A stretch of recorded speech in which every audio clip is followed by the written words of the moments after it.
chim khipui ke heu lo ngai chang thin tu te tun huna hian he chim khipui nge hian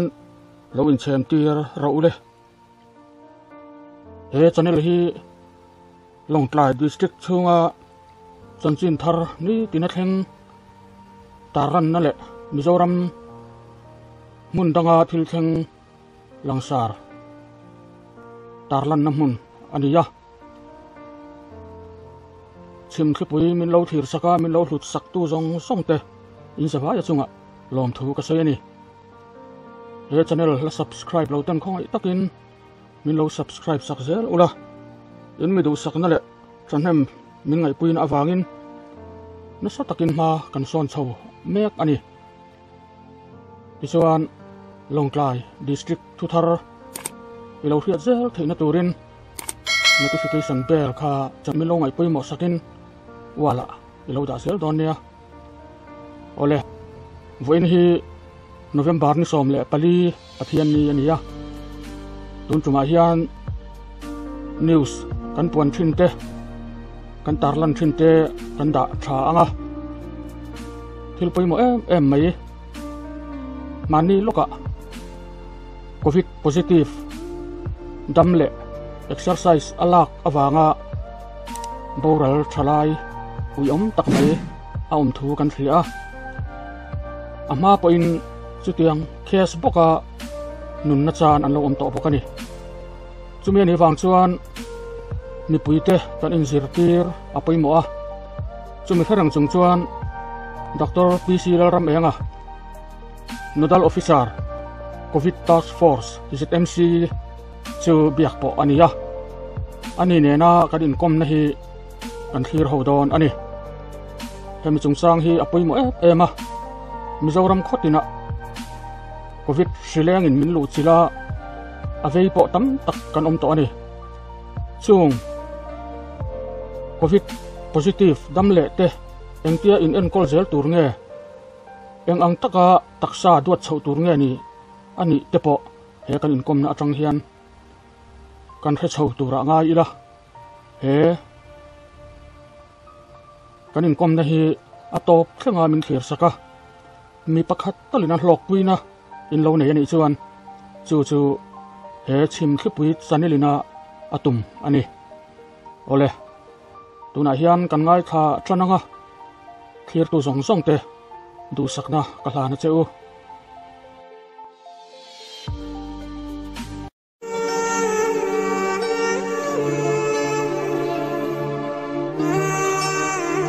Chapter.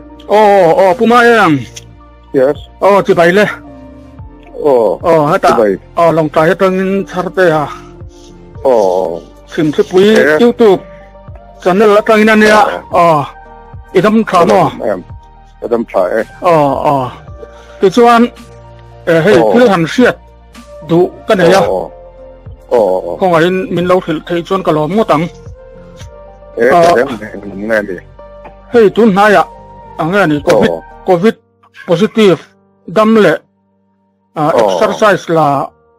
aboral ti te thalai khating kha an om thu te po kan lo hria social media te chuan tun ma ama du po khan boral an om to an lo me hemi chung chang a hian anga ni nya hei heti lam Longtlai district a po hian positive hi an tam to me a ti mai ang ati ra tang khan sang chuang hian om to hi a positive khatiang anga ni boral le akha achan phil om thea khatam tak om do na chu ne na tanga han hriat hi kan be sei de wani hetlaya nodal officer covid task force ZMC inina ang tele associate professor ZMC mo purna sang tak mai ine awang hian hetila mai hi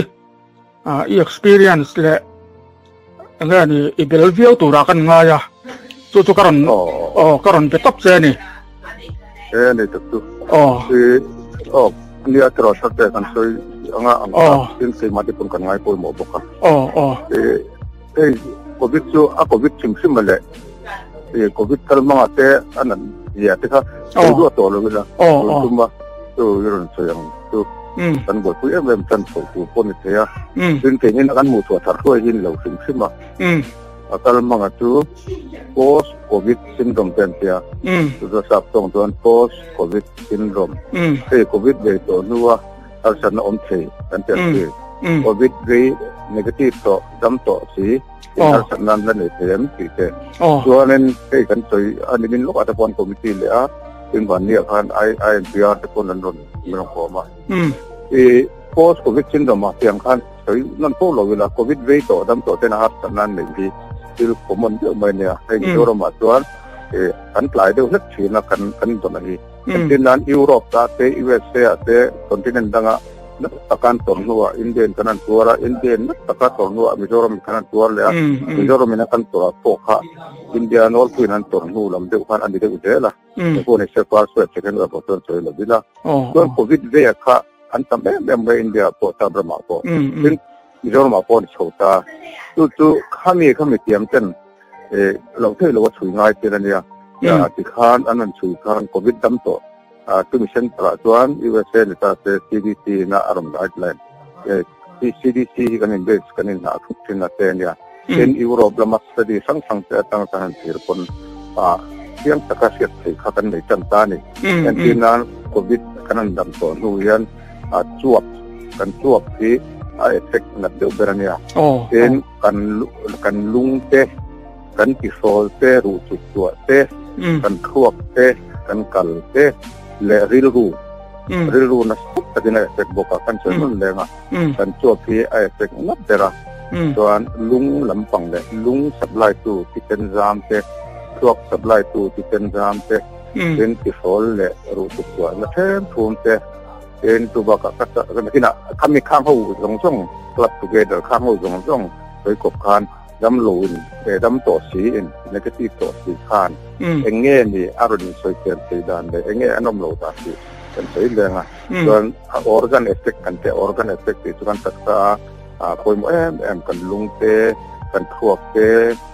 kan chuột te kan pisol te kan kal te chúng ta hay kan behavior change kan real to check depression and anxiety khang ho kha effect na te ne man ta ni chuan khang ho kha effect po ri kan lo anticipate kan lo rin lok ru khan tho thawa tin we point se ka du em chu covid kan negative no hian za atam zok nen pan an thazia 100% du thoin an thazia ani za ngan chae covid sul nu nei lawe kan ti tha tam zok hin du don phim sima asan chu covid 19 lo ba ngadam lo te hi an dam doi na da kher ngai lo ka tam zo kan dita dam doi na da po khan period tak ka atlem te khan dita amara tu asing bi anwai bi in kan to reng reng tuan percent plem ten ka di 1% za pakhat po ting lo po kha 0.5% po khan ni se min nuai a tuan Mizoram pum ho tong khan period tak a effect dam to si a effect ka eng da ta nom don ti ka tiang sa ta ni ina ka so tong khan chuap te lung te i sol le tha te tin chu ba ka chuan kan kal le ni kan thuak te kan ril ru kha effect ti ka sin se le te la so ti chuan ei dam lo khan an nam to nuwa tha ka nuwa te thani nuwa te thatum nuwa te khan enge ni social ti hi an thin che le ta ula dam lo na hospital an kal khan doctor an mu te emo the hospital kal ker lo wa medical mi ten baron khan doctor ka taw re mai ka fit full thelo kala fit the lo ka taw ngoi mai chu le ti te ka thok ki ka kham thelo ka thok khian a full tet lo mai an ti te tin chu ba ka ti sol nai covid về tổ nhiều khoản rồi đấy mà mà có khả om số mấy thế mà thế thì số lệ lụt chuột na các hạng mấy thì thế tin trên khẩn tu covid về tổ nhiều chúng cái nó tuổi down rất mấy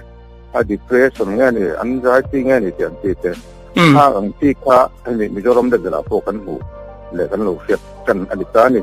thành tu covid ta tâm tập ta ta thử thấy khăn như lục sinh mà trên pha soi quan trị như cùng bằng hạt thì bộ cái cái cái này Covid về tổn nữa cái chuyện này thì do số thời gian này là anh cho page này ông cái này tất cả sự ngay chỉ ni bằng khan những ngày này anh đâu phải là anh complain thì ta chúng ta cho anh đâu phải là anh complain ha ông về là ta anh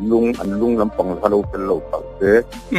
cái step kan cái tao mà lúc chụp remote mới có thành khबर của mấy thì thế nên anh chụp cái technical biết anh thì ta khang ang cái tuan cái thóc cái phụ thế rồi cái thóc lúc cái phụ lại cái mấy tiếng thì thế nên từ ruột tuổi lại cái khó sinh sinh na kalau bang ko nila wala tua te ko ham thế then depression the anxiety kan ti mo mai lam nun na tan som nila ma cha tua tu tan som ma tu bang tua tu te khan hey an ma ni ko local te lam thế then an chung te na local tu te kon hiel thi na tu lai tu khatia ke ma ni mizoram level kon kan hu chau ta te in uluk taka an dirme ka kha medical mi chuan itu mayang, tapi kating kami Covid fight nalama Covid day nalama emang tak kautuan. Internet si dana yan naka kadang hotel ikan ente usia tu kan, ikum icung itu, asan tu nikum March saat yang tak takin kan ya, ini nikum Januari tangkan, tak takin ikan launding lock boka, dan ida sedang baik ya nikum Januari sampai beratnya ni. Ya rapo setiap tuh itu ya, binoro menolak melset lo. India mak bukan lembulo, baru di internet dan kentuanen, di miron beitonen di kawan sejet ka. Kang kan sesuatu anu tentu medical meeting page nih lo, evidence nih lo, dosen nih lo, dan silan di mana sahaja dia nih lo, yang pun nih lo. Tu naik rojuan hei USA lampe, Europe lampe, an study anu suatan kota, an kirlai ka. Ni ketika ni kanan kurbinga tu hal sana ni jadi yang kita tu auto evidence based dia jadi nga bunga tak media akal kanga hanti pohi dan pokan duty ni tahu tu tuan tu na iron minon to pohi alom tengok tak lom memang mari tu awareness ni kita na awareness kita dia the in mo pun ni role ni ni medical ni pun awareness insufficient na thì cả ngày tin các cái căn sợi đồ, tôi mỗi lần chút thì elevator tất cả căn sợi thấy này hết luôn nè, elevator tất cả nên phim khổ lệ rồi anh mà muốn gì à, exercise chúng ta tất cả những cái anh tin là thì cái số tất cả alo đâm tập bốc á, không ai tập lệ rồi nên cái nên soi rồi nghe không ai tập lệ rồi nên mà tất cả thuộc tiếng, cái nên là thích tiếng thì khác anh đưa vào ống lẩu thế nào vậy? Mà chúng ta thấy bốc à, tắc bồn này ha. Tuan uluk tak hanjut yang kan, medical lama tengah evidence kan ni cangkon, lung hat tetap ni kan lung supply tu tiken jam lu tak losa a block pa tuan sudden death kan tipe, thế ni tiga yang ro puisia, Covid kanan je kan tiken jam khang ti Covid re lo poi na an ni pochen artery block kan dia tiken jam block ka. Covid day kan, agak le memang Covid day natap, kita tempat kan empol hore ada tuan, tiken block tur nak kan petet, main ni, tu kemana ini cuaca ni kalau kita seno, evidence base kan ya, tiken jam khang kan tiken jam block ka, Covid akan atam tu suap apa ni, tiken jam apa ni,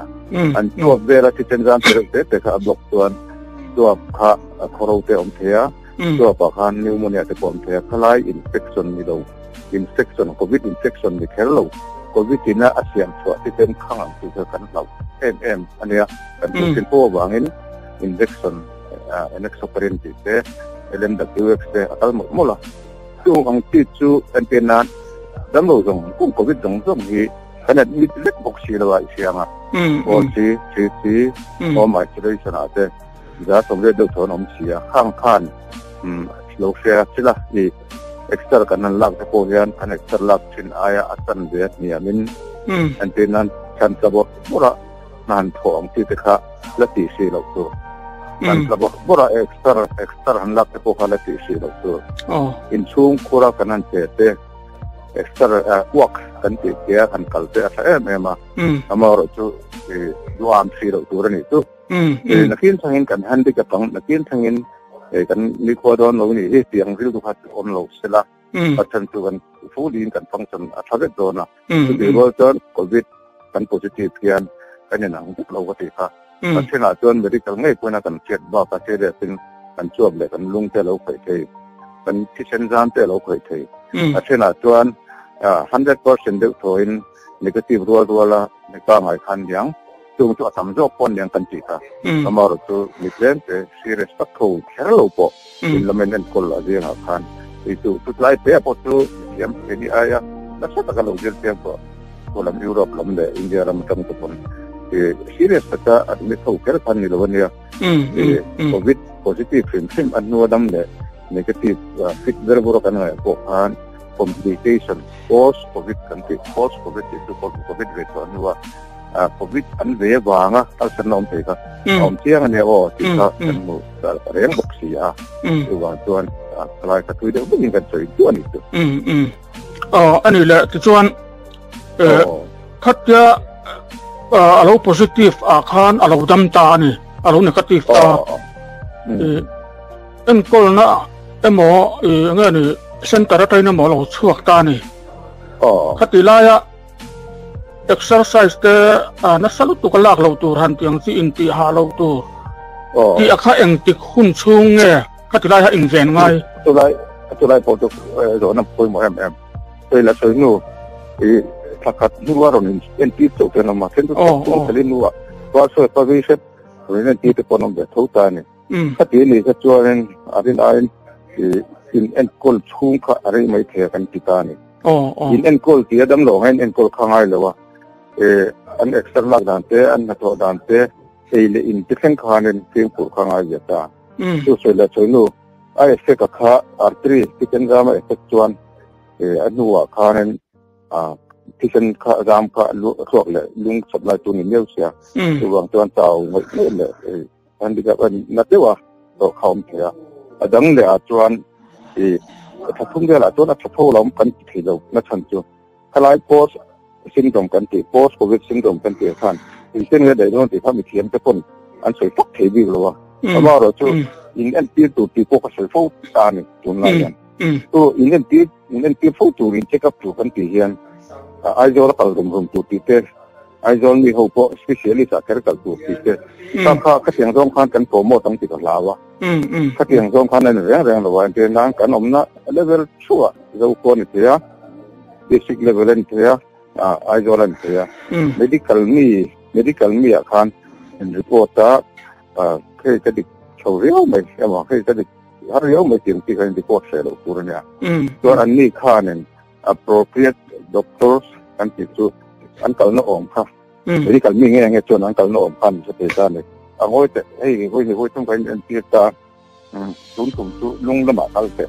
tun tum chu psychiatry la ma kal te tun tum chu medicine han don te tiang ti te ko ka direct wa specialist kal rum tum khangai lo ti kha sai war ko mai direct wa specialist wa rum tum khangai lo kanom da level chwa hen medical mi lo ma ka ho khan covid health tu kan shudal le ya wani ya tu kan ya tu mukum hai ti ta program nang ko kan hai fa lang ti lam program tu na hen kan bi ya tu wang tuan medical mi sim phan le ba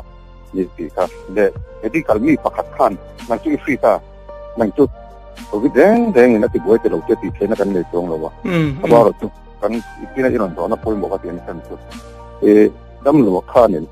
dam che to lo pura ani ngai khan lo ma ti lai chuan dam lo kha dam the dam ba the dam lo kun an dam ka ti ta tam chu tu na ve to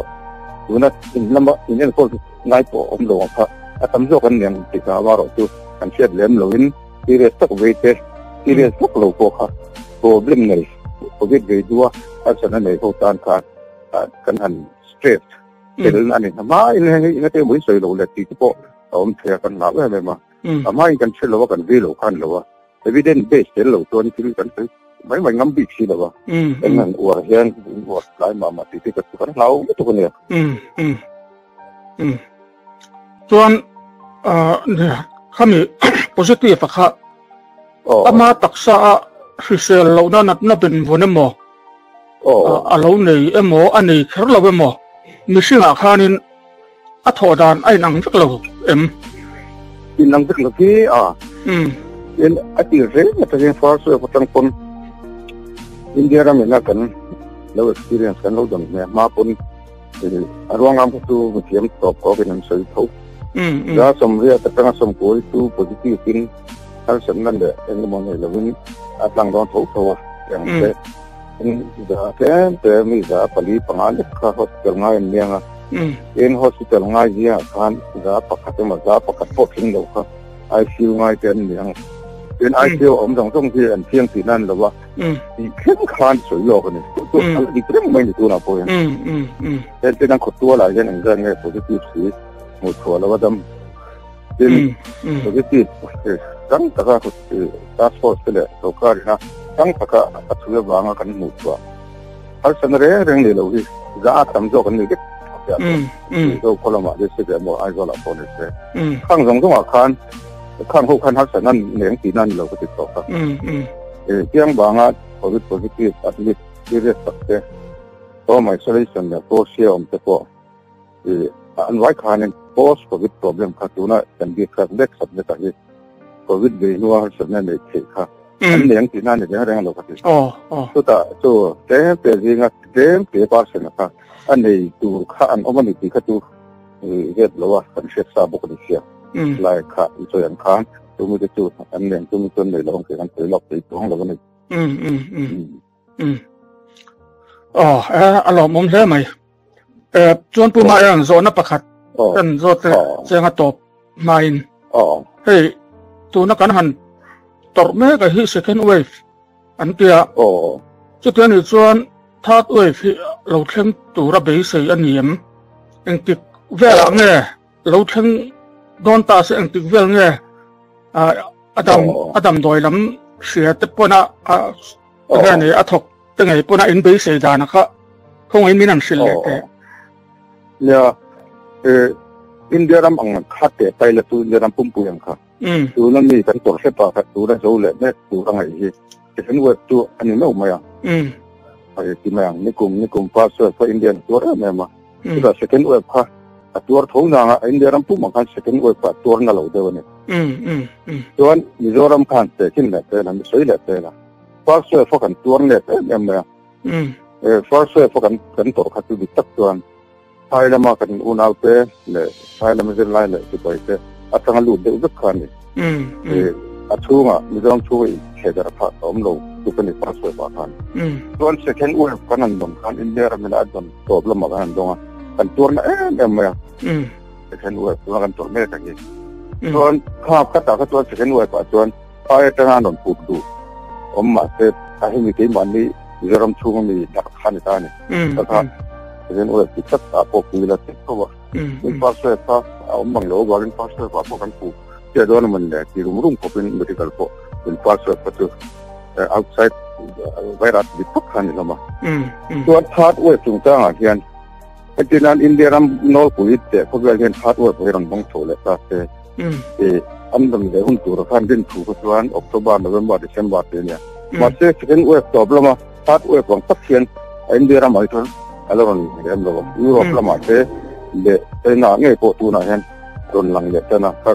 hat web web thum dang ka don a se na ba te tu ba nei thak sin ti chicken web pai pha na mai te ya so Mizoram han se le te la Mizoram India ra nol pui na mainland India na tor hian a tor ka na thum na vel de han kan dong de cho ta ne awai to ke min so India ra nol pui na ton de hat web thi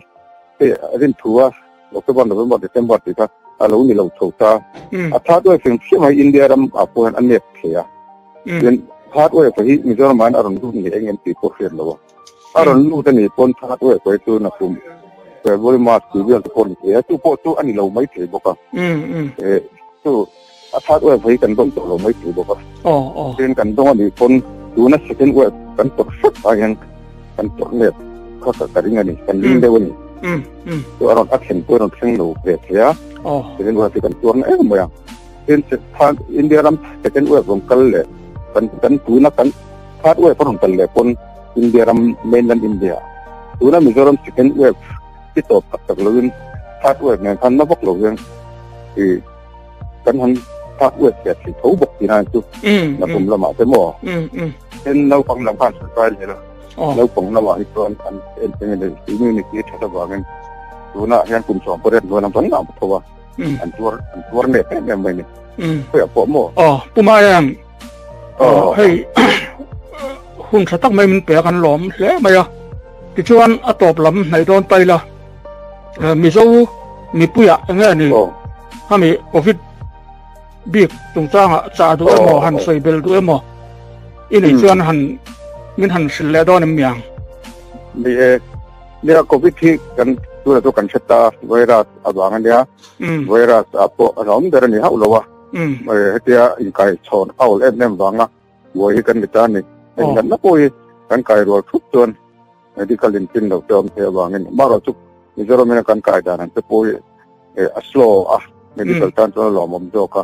an kai ngal dual na muna ton thi na po tam chen tu wang ton tu ma ti ai lovin taw thong lovin omila kan lo kai ne pon shet lok soi lok mu tiam tan soi lok ang khan ave tam ber ve an na lang thok lo te tam lo e ngai ne po ho te te dam le rất thể kan ne ti siang o tin chu ba ka lo ve to ho wa khan serious ta ka ve te wan do thak ta kan chan te nomเป็น serious ตั้งแต่ช่วงแต่ก่อนออกมาเป็นส่วนอย่างคัน serious เลี้ยมโลมาเสะเวียนตั้งแต่ถัดทุนทะเลนัวก็แต่เรื่องไม่ติดเต็มเทีย